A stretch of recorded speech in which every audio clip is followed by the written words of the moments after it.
Primera de Juan, capítulo 4, versículo 1. Amados, no creáis a todo espíritu, sino probad los espíritus para ver si son de Dios. Porque muchos falsos profetas han salido al mundo. Y en esto conocéis el Espíritu de Dios. Todo espíritu que confiesa que Jesucristo ha venido en carne es de Dios. Y todo espíritu que no confiesa a Jesús no es de Dios. Y este es el espíritu del anticristo, del cual habéis oído que viene y que ahora ya está en el mundo. Hijos míos, vosotros sois de Dios y los habéis vencido, porque mayor es el que está en vosotros que el que está en el mundo. Ellos son del mundo, por eso hablan de parte del mundo y el mundo los oye. Nosotros somos de Dios. El que conoce a Dios nos oye. El que no es de Dios no nos oye. En esto conocemos el espíritu de la verdad y el espíritu del error. Cada generación ha tenido que luchar con sus propias corrientes y sus propios desafíos. Y cada siglo, sobre todo desde la Reforma a esta parte, ha tenido que enfrentar nuevos retos. Algunos de esos retos han venido de forma rebelde, en forma francamente rebelde, como fueron las ideas de Marx, las ideas de Darwin, las ideas de Nietzsche, pero otras ideas han venido camuflajeadas. Han venido camuflajeadas, como la misma palabra nos va a enseñar hoy, de una falsa piedad. Han venido camuflajeadas de una aparente santidad. Y hoy en día los hijos de Dios, algunos, sobre todo nuestra generación más joven, engañada por Satanás, ha tenido una enorme dificultad en discernir los espíritus. Los espíritus que vienen a ser maestros entre el pueblo de Dios. Es interesante que Juan comienza a hablar del amor ágape, del amor entre los hermanos en el capítulo 3. Y de repente se detiene para hablarnos de discernir la verdad, del discernimiento espiritual, para luego continuar hablando otra vez del mismo amor del que él venía hablando en el capítulo 3. ¿Por qué Juan no nos habla acerca del amor entre hermanos de corrido, sin interrupción, sin interrumpir el discurso? Parecería extraño que él hablara del amor, se detuviera, sale a hablar de otra cosa, del discernimiento espiritual, para volver a hablar del mismo amor otra vez. Y yo creo que Juan estaba consciente de que el amor de Dios tiene que venir acompañado de la verdad de Dios. Que el amor que Satanás nos hace creer que podemos tener entre nosotros es un amor divorciado de la verdad. Y de la misma manera que el amor es de Dios, según Juan nos dice en su evangelio, de esa misma manera el amor divorciado de la verdad es del Hades, es del infierno. Y es precisamente cuando él está hablando de ese amor que Juan se detiene en el camino, nos habla de discernimiento espiritual de la verdad, porque es la verdad, la columna vertebral de ese amor que él nos está hablando. Pero el amor que viene del Hades, el amor que viene de los falsos maestros, es un amor tolerante, que abraza todas las corrientes. Es un amor que no se atreve a pasar juicio. Es un amor que no se atreve a hacerlo porque tan pronto tú lo haces, alguien te acusará de legalista y por tanto no se atreve a establecer diferenciación entre lo que es correcto e incorrecto, entre lo que es santo y lo pecaminoso. Antes eso estaba más o menos claro.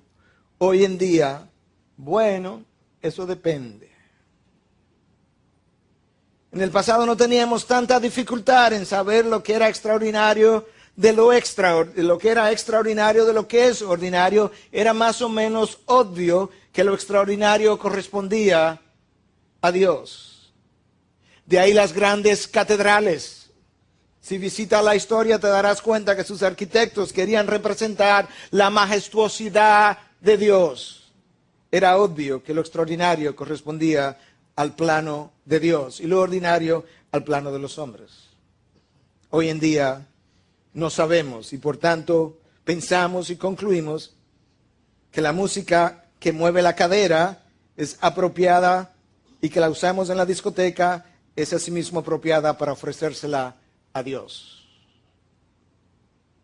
En el pasado no teníamos dificultad para saber lo que era apropiado e inapropiado. Cuando existía el sentido común lo sabíamos. Hoy en día, con el advenimiento del posmodernismo, ese posmodernismo se encargó de darle muerte al sentido común. Y tan pronto el sentido común trataba de sacar la cabeza, alguien le acusaba de legalista y terminó asesinándolo. Hoy no sabemos la diferencia entre lo sano y lo insano, porque nuestra sociedad está tan enferma que lo insano es común. Lo común es normal y lo que es normal no puede ser malo. En el manicomio, la insanidad es lo normal. Así estamos en el mundo de hoy. En un tiempo atrás existía el sentido de la estética.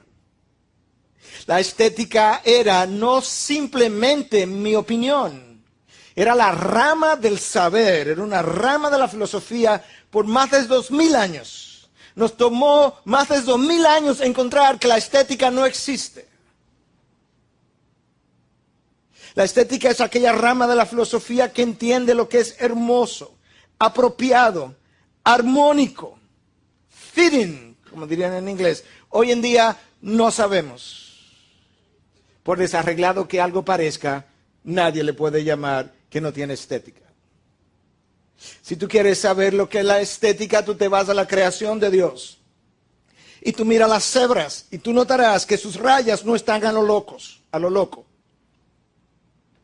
Tú miras los colores de las aves, su plumaje, cómo sus colores terminan de manera armónica, armoniosa, con un sentido de orden y propiedad. Hoy en día nosotros no sabemos lo que es estético porque no conocemos la creación de Dios. Si tú quieres ir entonces a la creación del hombre dirigida por Dios, te va al Antiguo Testamento y descubrirás los patrones de colores en las cortinas y cómo fueron tejidas con patrones armónicos, bellos, que encajaban uno con el otro y eso era estético. Hoy nosotros no sabemos, el hombre es el único que toma un pantalón, le abre un hoyo y le dice, eso es hermoso. Nunca encuentra a una cebra o un ave con algo abierto en un lado y que le llamemos hermoso. Dios sabe lo que es estético.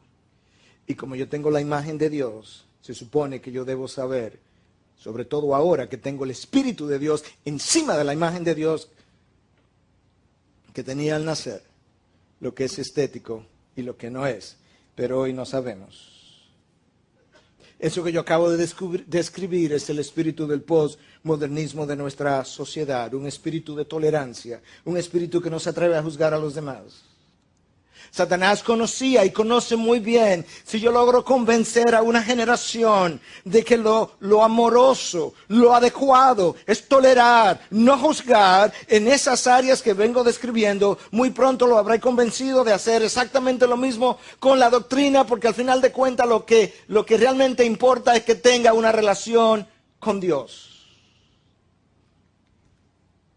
Y ahí están otros grupos hoy que dicen, no, lo importante, no me hable de doctrina, es una relación con Dios. Y la iglesia entonces ha hecho dos grupos. Un grupo que ha considerado la doctrina como lo único importante y ha hecho de la vida cristiana algo puramente cerebral, con vidas empobrecidas de fe y confianza en nuestro Dios.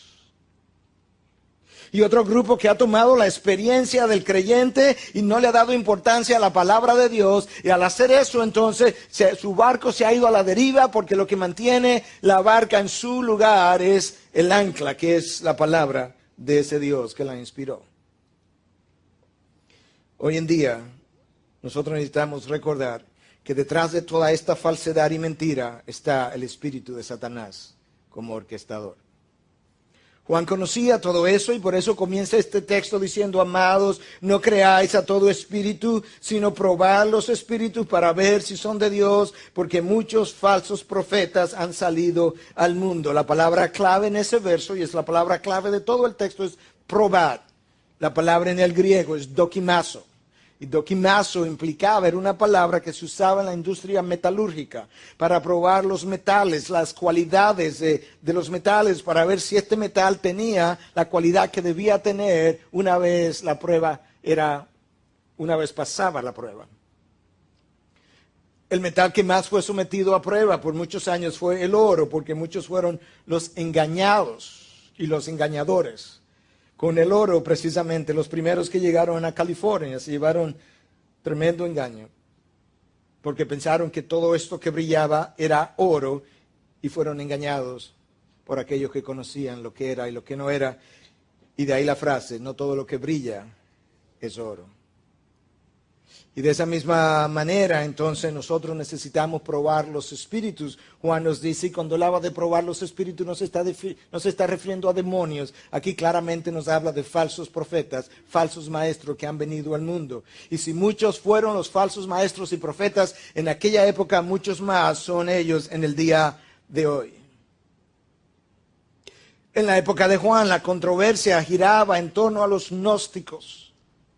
Aquellos que hemos estudiado en diferentes mensajes, que no creían que Cristo había venido en la carne, que pensaban que lo que ellos habían visto realmente era una especie de fantasma, decían los docetistas dentro de ese grupo. Y por eso ellos no creían en la encarnación de la segunda persona de la Trinidad. Sin embargo, como bien dice este gran académico del Nuevo Testamento, C.H. Dodd, en sus cartas en sus comentarios acerca de las cartas de Juan, de la misma manera que en el Antiguo Testamento el monoteísmo, la idea de un solo Dios, fue fundamental para el judío, de tal forma que cualquiera que pudiera venir a hablar de otro Dios sería rechazado, algo que Israel sabía y algo que ellos repetían incluso a diario. Ellos tenían que repetir el Shema, y el Shema resumen, o cita, mejor dicho, parte de Deuteronomio 6, y dentro de eso está el versículo 4 que dice: escucha, oh Israel, Dios es uno. De tal forma que cualquiera que viniera en esa época a hablar de otro Dios, ya ellos no tenían nada más que hablar. Dodd dice entonces que de la misma manera que ese monoteísmo fue fundamental para el judío en el Antiguo Testamento, de esa misma manera la encarnación de Cristo es fundamental para el Nuevo Testamento. Y que cualquiera que venga negando la encarnación de Cristo, por espiritual que parezca, no importa cuántos milagros él pueda hacer demostración, de cuántos milagros pueda hacer demostración, no tenemos nada que hablar. Ese espíritu corresponde al espíritu del anticristo. Y dada la sagacidad de nuestro enemigo, Juan nos insta a probar los espíritus. Porque muchos que han venido en nombre del Señor realmente representan el mundo de las tinieblas. Y lamentablemente hoy en día, más que en muchas otras generaciones anteriores, el cristiano tiene una enorme dificultad en diferenciar de dónde viene uno y de dónde viene el otro. El texto de Juan que dice: no creáis a todo espíritu, algunos lingüistas entienden que pudiera ser traducido como: dejad de creer a todo espíritu. Y si eso es cierto, y aparentemente lo es, entonces parece ser que ya en los días de Juan, algunos de los creyentes habían comenzado a abrazar corrientes extrañas, corrientes que no correspondían a la revelación de Dios. Y Juan, al escribir, dice: dejad de creer en ellos. Algo que se estaba distribuyendo aparentemente de forma muy rápida, de forma muy sutil, porque la herejía es así. Es sutil, pero se propaga rápidamente y es siempre destructora. Quizás esta ilustración que hace muchos años atrás yo usé aquí, quizás algunos la recordarán, probablemente otros no, quizás muchos ni siquiera la han oído, nos pueda servir. En el pasado, los esquimales usaban cazar los osos de una manera muy cruel, pero muy efectiva. Y así es nuestro enemigo, cruel y efectivo.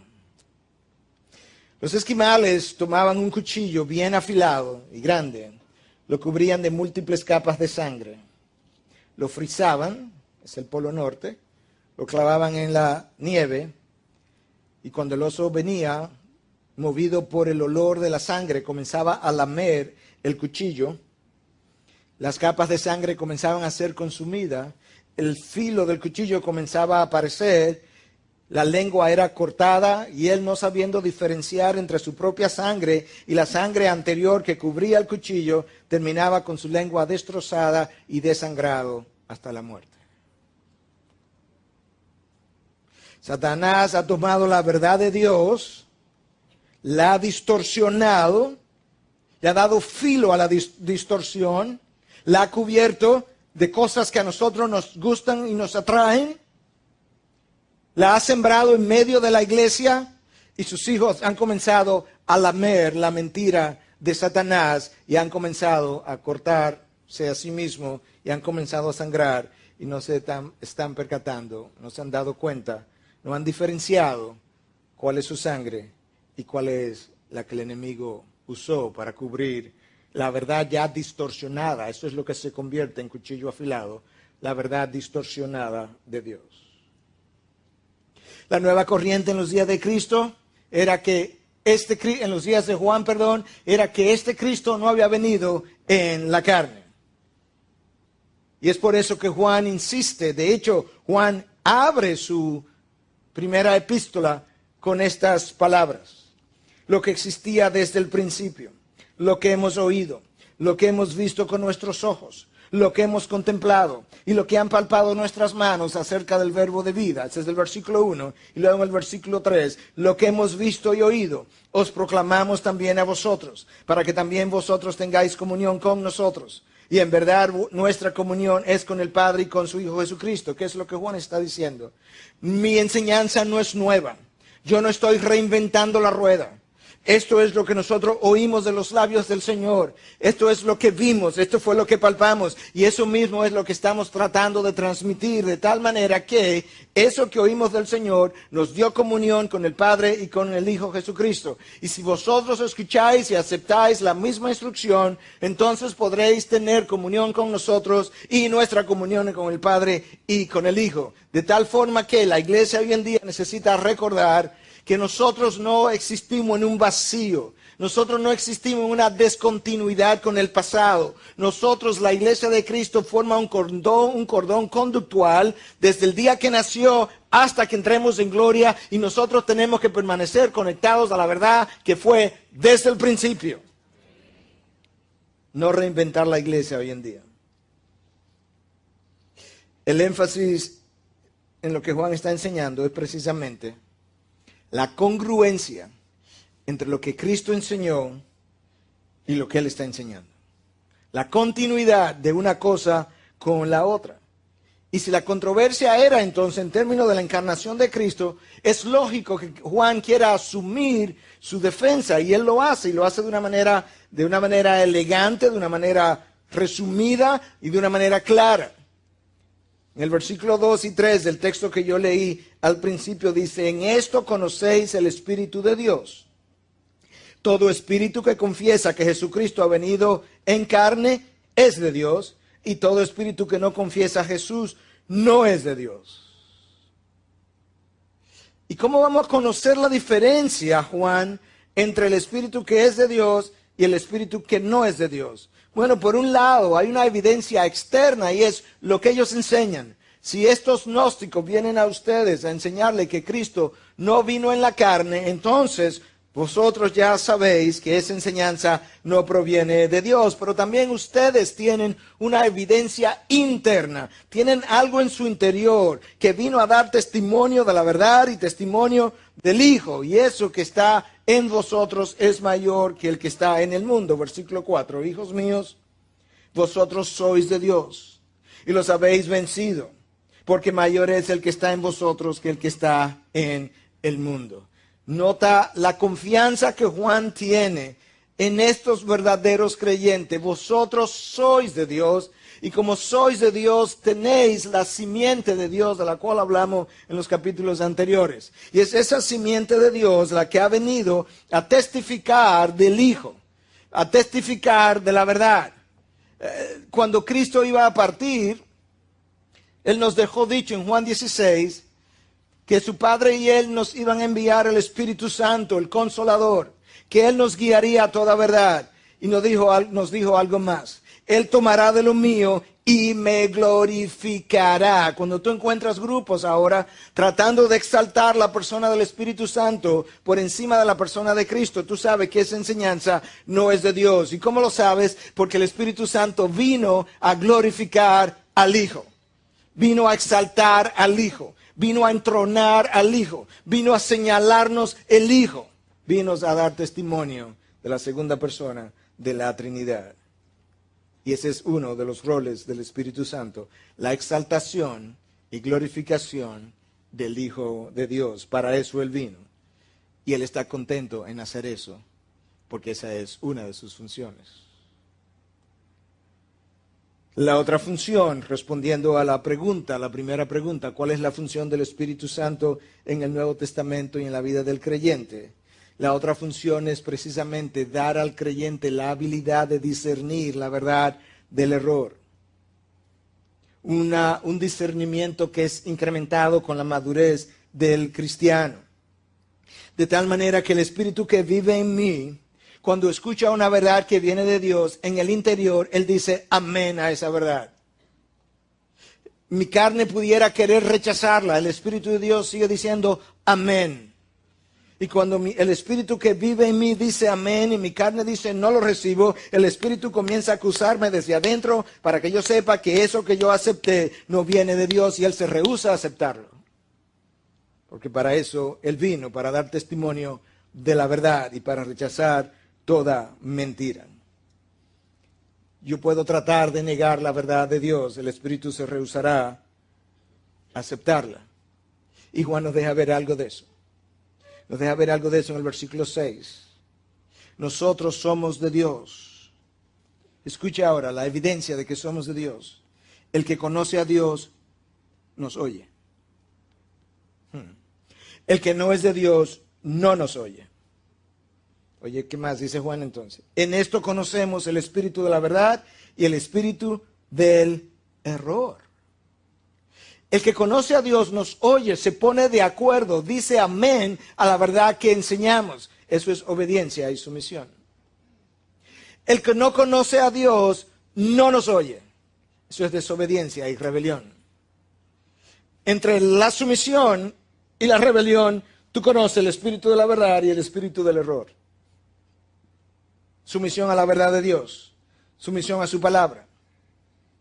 Juan nos está tratando de decir claramente que la función del Espíritu Santo en nuestras vidas y en el Nuevo Testamento era, por un lado, dar testimonio de la persona con relación a la persona de Jesucristo.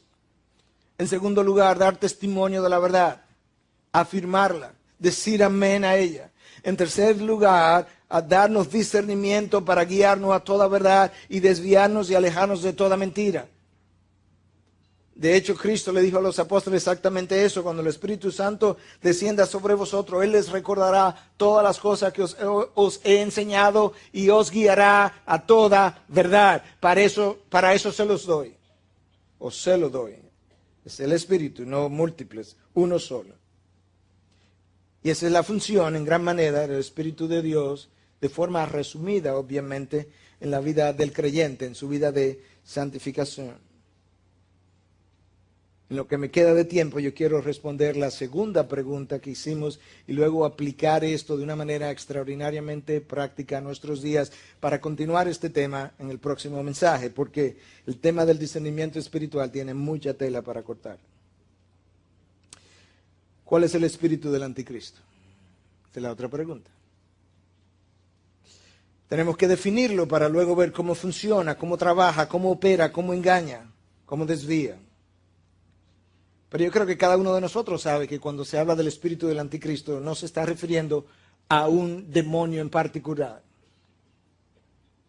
Ni se está refiriendo cuando habla del espíritu del anticristo a Satanás exclusivamente, porque ya Juan nos dijo que debido al espíritu del anticristo muchos falsos profetas habían venido. El espíritu del anticristo es una enseñanza, es una disposición, es una filosofía, es una sabiduría, pero es una sabiduría de mentiras, de falsedad, de engaños. Algunos engaños muy francos y otros engaños muy sutiles, pero es el espíritu del anticristo. Satanás es el padre de mentira y por tanto cada verdad que él quiere venderte estará camuflajeada, pero debajo hay una gran mentira. Y en ocasiones Satanás ha logrado hacer esto revistiendo esa verdad distorsionada de una piedad aparente, de una santidad externa, que consiste más en lo externo que en lo interno, que consiste más en reglas que en principios, que consiste más en un engaño. Es un papel de engaño. Es una verdad distorsionada, muchas veces encubierta con un aire de piedad, que viene otras veces camuflajeada con una aceptación de bondad y amor entre los hombres, porque después de todo el amor es de Dios y todo el que conoce a Dios ama. Por tanto es evidente, es claro que una de las cosas que Satanás tratará de hacer es tomar la verdad de Dios, distorsionarla, cubrirla con un supuesto amor entre hermanos que nos haga pensar que en ese espíritu de aceptación está el Espíritu de Dios. Y el haber hecho eso ha logrado que hijos de Dios miren a cosas que son de Dios y lo llamen malo, y luego hijos de Dios miren a cosas que son de Satanás y lo llamen bueno, no pudiendo diferenciar lo bueno de lo malo, la verdad del error.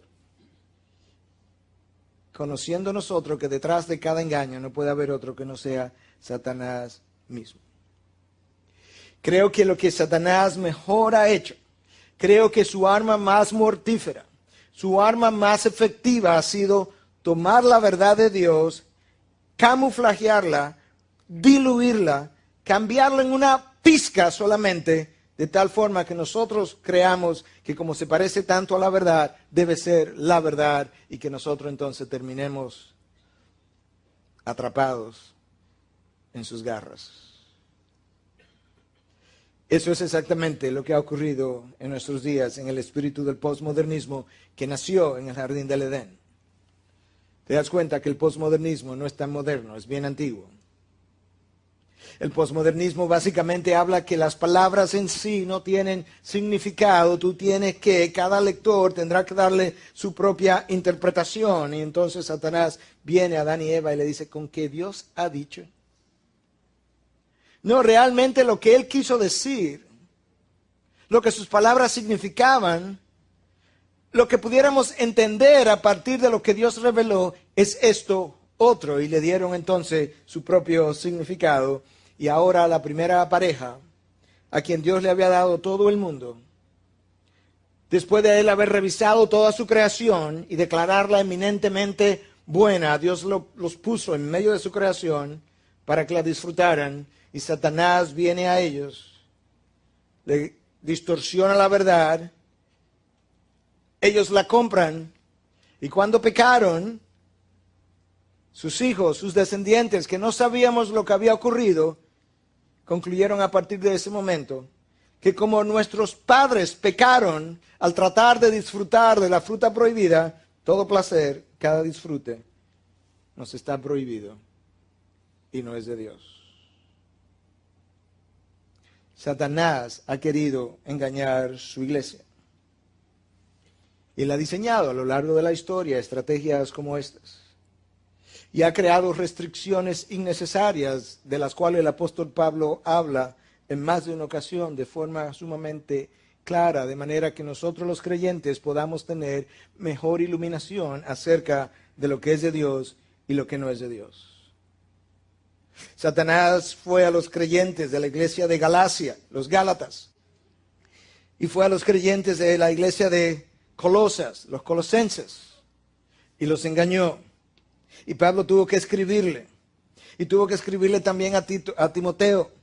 Timoteo, el discípulo amado de Pablo, el discípulo más cercano, aquel a quien Pablo le encargó las enseñanzas y le dijo: estas enseñanzas te encargo que también las enseñes a otros hombres idóneos, fieles, para que ellos puedan asimismo enseñar a otros. A ese Pablo tuvo que escribirle para explicarle algunas cosas que ellos estaban mal entendiendo. Cuando Pablo le escribe a los colosenses en capítulo 2, versículo 20, le dice: si habéis muerto con Cristo a los principios elementales del mundo, ¿por qué, como si aún vivierais en el mundo, os sometéis a preceptos tales como no manipules, no gustes, no toques? Versículo 23. Tales cosas tienen a la verdad la apariencia de sabiduría en una religión humana, en la humillación de sí mismo y en el trato severo del cuerpo, pero carecen de valor alguno contra los apetitos de la carne. Lo que Pablo está tratando de comunicar a los colosenses es: hermanos, no se dejen engañar por el enemigo. Ustedes en un momento dado eran paganos, era gente pecadora que no sabía disfrutar de la creación de Dios de una manera que no fuera pecaminosa. Pero ahora que está ahí en Cristo, ¿por qué todavía algunos insisten que no gustes, no toques, no comas, no bebas, no disfrutes? ¿Por qué algunos insisten en la humillación del cuerpo, en el trato severo del cuerpo, cuando eso no tiene ningún poder sobre los apetitos de la carne? Si Satanás nos logra convencer que ese trato severo contra nuestro cuerpo nos va a quitar, a eliminar los apetitos de la carne, nos habrá convencido de un error grave, porque cuando nos convence de eso, nos deja sedientos, hambrientos, verdaderamente sedientos y hambrientos. Y ahora, en vez de saciar esos apetitos típicos de la carne por los caminos de Dios, de manera santa, de manera pura, en vez de hacer eso, ¿qué es lo que hacemos? En nuestra sed nos vamos y bebemos todo tipo de aguas contaminadas. Y eso es exactamente lo que Satanás quiere. Satanás no quiere que tú logres hacer eso por los caminos de Dios. Él quiere que tú lo hagas por los caminos del pecado. Y nos ha convencido, en primer lugar, porque es un estratega extraordinario. Primero te convence de que eso es malo, esos placeres de Dios son malos. Porque Él sabe que eso te va a dejar sediento. Y como tú no puedes morir sediento ni lo vas a hacer, entonces tú vas por otros caminos pecaminosos a llenar tu sed. Y entonces en ese camino Él no te dice nada de esos placeres. Pablo le escribe a Timoteo, dice: Timoteo, ten cuidado. Ten cuidado de estas corrientes que vienen prohibiendo casarse y mandando a abstenerse de alimentos. Escucha bien. Ponme atención ahora. Que el Espíritu de Dios te ilumine a ti y a mí en este momento. Y mandando a abstenerse de alimentos que Dios ha creado para, con acción de gracias, participen de ellos los que creen y que han conocido la verdad.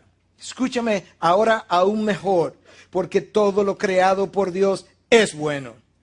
Y nada se debe rechazar si se recibe con acción de gracias, porque es santificado mediante la palabra de Dios y la oración. ¿Qué es lo que Pablo está tratando de explicar a Timoteo? Timoteo, hubo una vez en que estabais en vuestros pecados, en vuestros apetitos, y la única manera que tú tenías y que todavía hoy tiene el pagano de disfrutar de los placeres de Dios es pecaminosamente. Porque tú no puedes disfrutar de los placeres justos y santos de Dios si no tienes el Espíritu de Dios. Pero ahora que vosotros estáis en Cristo, oye lo que él dice, ahora que vosotros estáis en Cristo, podéis disfrutar de alimentos que Dios ha creado para que con acción de gracia, escuchen quiénes son los que pueden participar santamente. Participen de ellos los que creen y que han conocido la verdad. Porque si tú no crees y el Espíritu de Dios no está en ti, tú no puedes disfrutar de eso santamente. Porque todo lo creado por Dios es bueno. Dios revisó su creación, la hizo eminentemente buena. Y no se debe rechazar si se recibe con acción de gracias. ¿Pero por qué? ¿Por qué ese cambio? Porque lo puedes santificar ahora, porque es santificado mediante la palabra de Dios y la oración. ¿Qué es lo que Pablo está tratando de ayudarnos a entender? Dios es un creador extraordinario. Y como extraordinario que es, Él ha creado un mundo de color. Y aunque algunos animales solamente ven en blanco y negro, sus hijos, que somos su imagen, vemos en colores. Y disfrutamos del panorama. Dios ha creado una variedad inmensa de alimentos.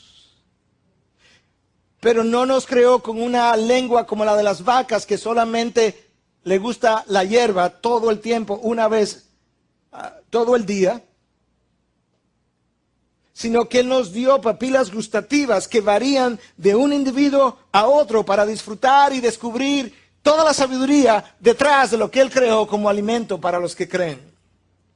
Para que lo disfruten con acción de gracias.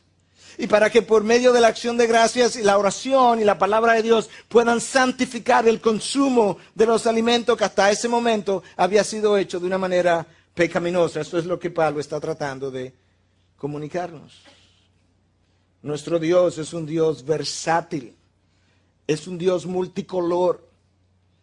Y hizo a sus hijos para que descubrieran la versatilidad de su sabiduría en lo creado. La sexualidad humana es creación de Dios. Dios nos dio receptores altamente sensibles en los labios, en el cuello, en los dedos de las manos y en órganos que ustedes conocen, que yo no necesito mencionar, capaces de experimentar amor pasional. Él pudo haberlo hecho de otra manera, pero no lo hizo. De tal manera que sus hijos pudieran, una vez regenerados y el Espíritu morara en ellos, pudieran disfrutar de su creación multicolor y versátil.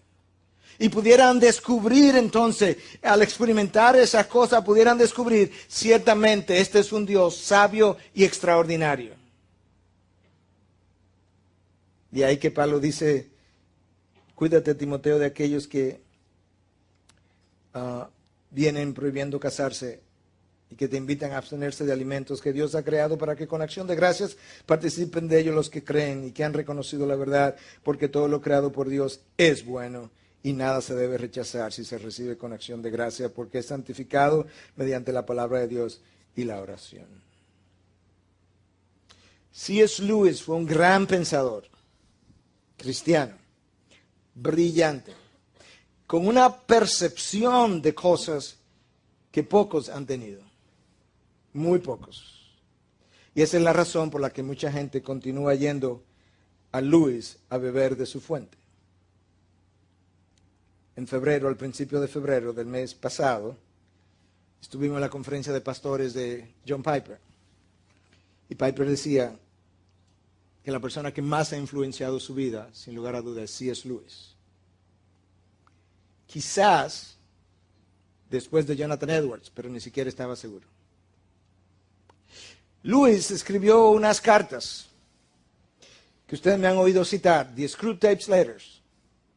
Screwtape es el nombre de Satanás. Las cartas son las que él escribe, Satanás, a su sobrino Wormwood. Wormwood es un demonito que está siendo entrenado por su tío Satanás. Satanás, llamado Screwtape, llama a Dios el enemigo y a nosotros el paciente. Él dice que Dios hizo los placeres, le dice Satanás a su sobrino. Dios hizo los placeres. Toda nuestra investigación no ha podido producir uno. Lo único que podemos hacer es estimular a los humanos, escúcheme, lo único que podemos hacer, dice Satanás a su sobrino, es estimular a los humanos a disfrutar de los placeres que nuestro enemigo, Dios, ha producido en ocasiones o en formas o en grados que él ha prohibido. ¿Está escuchando? La habilidad de ver, de sentir, de experimentar el placer, vino de Dios. Satanás, captado por la mente de Lewis, lo único que puede hacer es tomar esos placeres de Dios, distorsionarlos de tal manera que empuje al humano a disfrutar de ellos en ocasiones o en formas o en grados que él ha prohibido. La fórmula, dice Satanás, es un hambre cada vez mayor por un placer cada vez menor. Claro, porque si distorsionamos esta sexualidad y la convertimos en pornografía, dejamos al hombre en una sed cada vez mayor y mientras más se expone a ella, tendrá un hambre o un placer cada vez menor. Él tendrá un placer cada vez mayor porque no lo llena y él tendrá una intensidad de placer cada vez menor. Pero si ese hombre es regenerado por el Espíritu de Dios, habitado por su Espíritu, y ahora vía la oración, la palabra, es santificado y usa esa sexualidad humana por los caminos de Dios, él será capaz de disfrutarla intensamente hasta el punto que él estará tan satisfecho que jamás buscará por los caminos de la porno.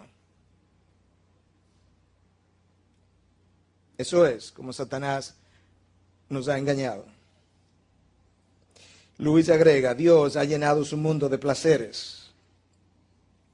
Todo tiene que ser distorsionado, le dice él a su sobrino Wormwood, al demonito, todo tiene que ser distorsionado para que nos sirva de uso.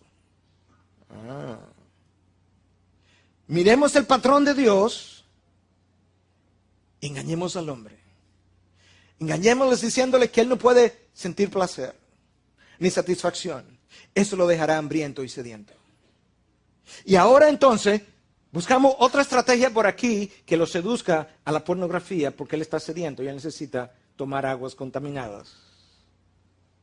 Cuando todo el tiempo la manera de haber prevenido eso era disfrutando por los caminos de Dios. ¿Recuerdan cuando Kenny Stokes estuvo aquí, el pastor de la iglesia de Bethlehem, del pastor John Piper, que decía, lo que te llevó a la pornografía fue la adoración y lo que te va a sacar de la pornografía es la adoración. Lo que te llevó a la pornografía fue la adoración del yo, del sexo. Lo que te va a sacar de la pornografía es la adoración de Dios y a través de él el disfrute de la creación de Dios por sus caminos de santidad. Si Satanás nos convence de no disfrutar de manera santa de la creación de Dios, nos habrá vendido una gran mentira, un gran engaño, y el hombre seguirá esclavo de sus placeres. Porque la abstinencia, le decía Pablo a los colosenses, y la humillación del cuerpo no tiene poder sobre los apetitos de la carne. Cero. Nos convencerá de tratar nosotros mismos por nuestros propios esfuerzos. Esa es una manera como él nos ha vendido una gran mentira y que hoy nosotros tenemos que volver a desenvolver para verla. La otra manera como Satanás ha encubierto su falsedad es detrás de una falsa tolerancia. Algo que la generación postmodernista ha comprado de una manera extraordinaria. La persona que abraza estas ideas es llamada postmoderno.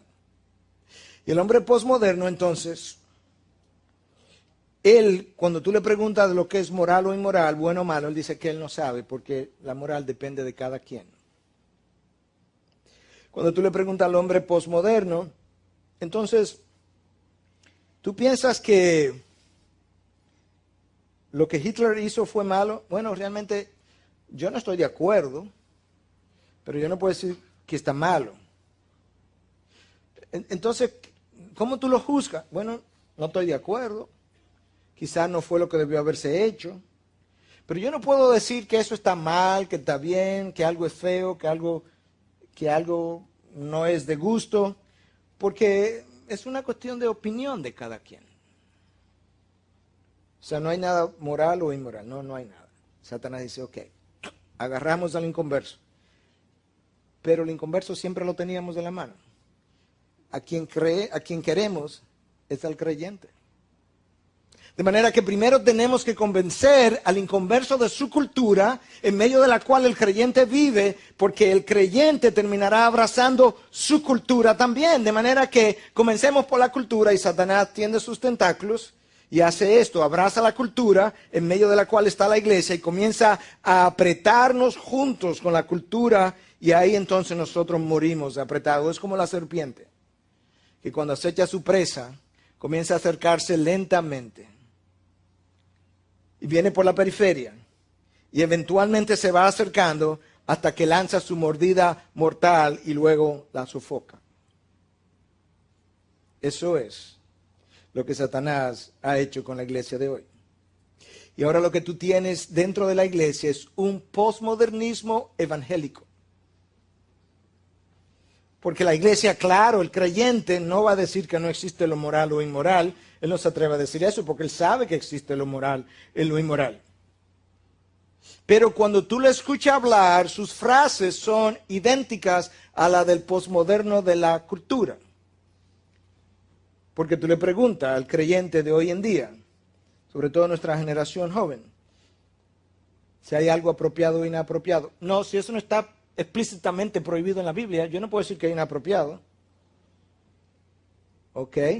Yo pudiera decir que es feo, que no me gusta, que no es mi preferencia, pero si no está prohibido explícitamente en la Biblia, yo no puedo decir que está mal.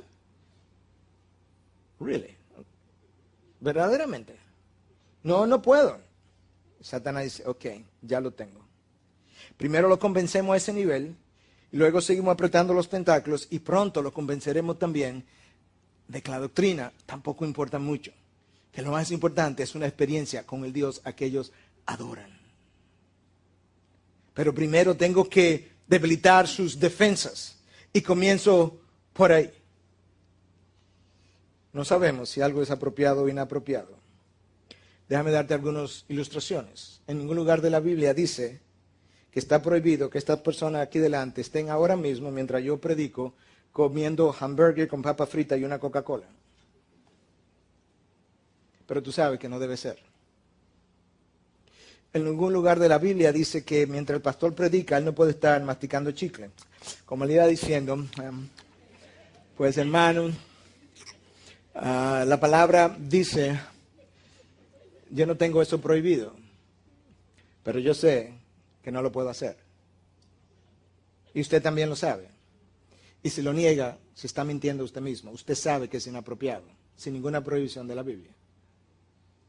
La palabra tampoco me prohíbe que yo venga aquí en pantalones cortos, chancleta y una camiseta blanca tipo ropa interior. Me pare a predicar de una forma cool. La palabra no me prohíbe esas cosas. Pero usted sabe que usted no estaría en esta iglesia probablemente si ese fuera mi estilo.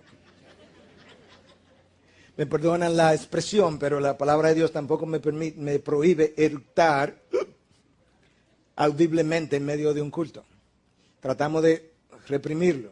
Y si lo hacemos, pedimos perdón.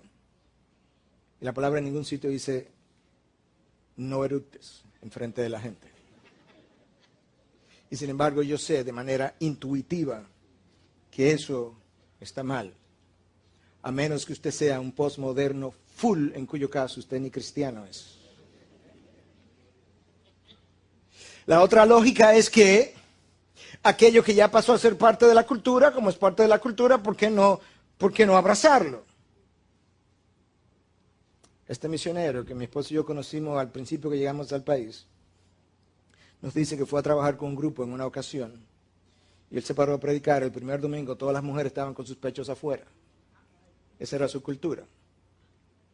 Ese día él le enseñó que los pechos se cubren. ¿Por qué tú quieres cambiar su cultura entonces? Si supuestamente todo lo que es abrazado por la cultura es parte nuestro y nosotros debiéramos incorporarlo también. ¿Tú sabes por qué tratamos de cambiar sus culturas? Porque las culturas nosotros sabemos que han sido cocinadas, creadas, formadas. Se le ha dado forma por seres caídos, pecaminosos, sin iluminación de Dios, sin el Espíritu de Dios. Y cuando ese Espíritu de Dios viene al hombre, toma la imagen del hombre, la encarna, va en su interior, trata de levantar la imagen de Dios que ha sido pisoteada y está en el suelo a otras alturas, le da luz que antes no tenía, educa su conciencia con la palabra de Dios, ilumina esa conciencia con el Espíritu de Dios, y ahora con la imagen de Dios, con su razón, con su sentido común, con la luz que Dios le ha dado y con su conciencia activada y sensible, él puede comenzar a cambiar los patrones culturales pecaminosos cocinados cuando él no tenía nada de eso.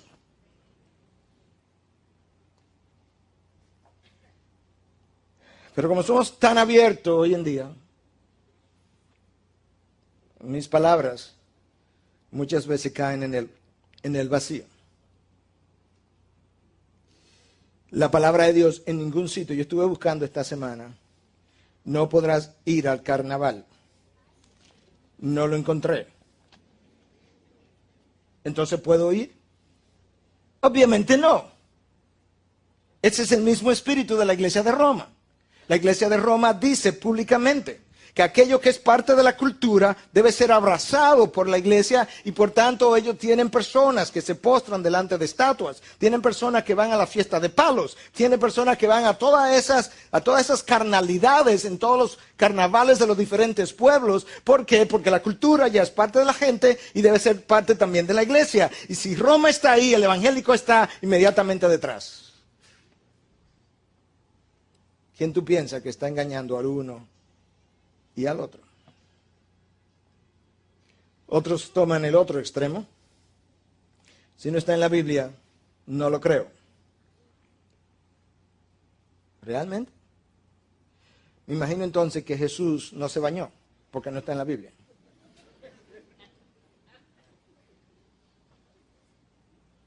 No tiene que estar en la Biblia para yo poderlo concluir de manera lógica y racional.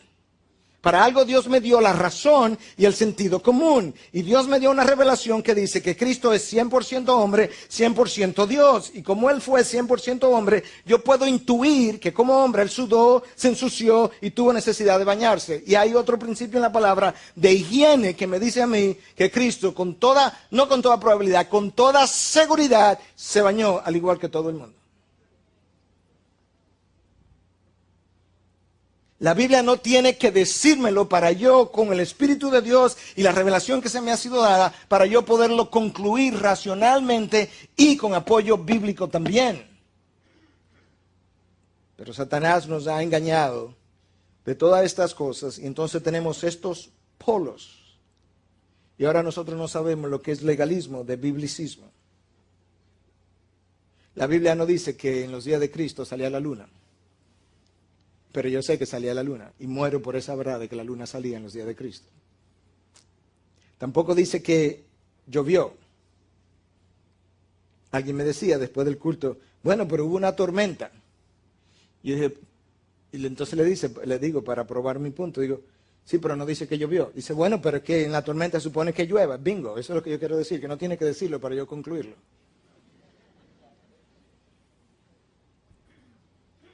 Lamentablemente, cuando Satanás logró eliminar el sentido común de la sociedad y del creyente, él ganó su batalla.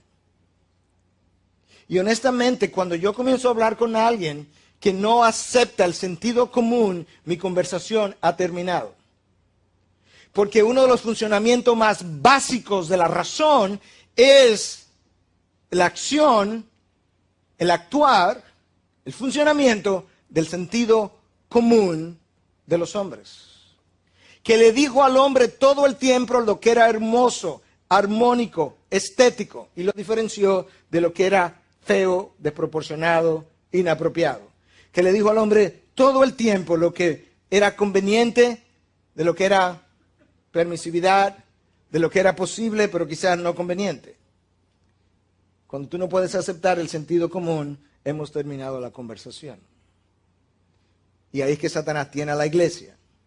Tiene a la iglesia en el mismo lugar que tiene a la sociedad. Lo único que a la iglesia le vendió su verdad posmoderna evangelizada. El no cristiano posmoderno, eso no sé lo que es moral o inmoral. El cristiano dice, yo no sé lo que es apropiado o inapropiado, porque si la Biblia no lo prohíbe. Si la Biblia no lo dice. Lamentablemente, esta es la única generación que ha tratado de caminar sin sentido común. Alguien me envió esta semana un obituario. ¿Sabe lo que es un obituario? Cuando se habla de la muerte de alguien. Y resulta que era anunciando, apareció en el periódico Times de Londres. Interesantemente que fue en un periódico secular, tan secular como la palabra secularismo. Y el obituario anuncia la muerte del sentido común. Esa es la muerte que están anunciando. Yo no tengo tiempo para leerlo entero, te voy a leer el final. A la muerte del sentido común le precedieron en su muerte sus padres, llamados verdad y confianza, su esposa discreción, su hija responsabilidad y su hijo la razón. Junto con el sentido común también murieron sus padres, verdad y confianza, su esposa responsabilidad, su esposa discreción, su hija responsabilidad y su hijo la razón. Le sobrevivieron 4 hermanastros. Aquí están los nombres. Conozco mis derechos. Lo quiero ahora. El segundo. El tercero, alguien más tiene la culpa. Y el cuarto, yo soy una víctima. Y yo agregaría un quinto hermanastro. La aceptación divorciada de la verdad y del sentido común. Ahí está la iglesia de Cristo hoy. Ahí está nuestra generación de jóvenes. Muchos de los cuales nos dicen no saben distinguir entre lo sagrado y lo profano. Entre lo apropiado y lo inapropiado. Lo secular y lo santo. Lo moral e inmoral. Lo armónico y lo desarreglado.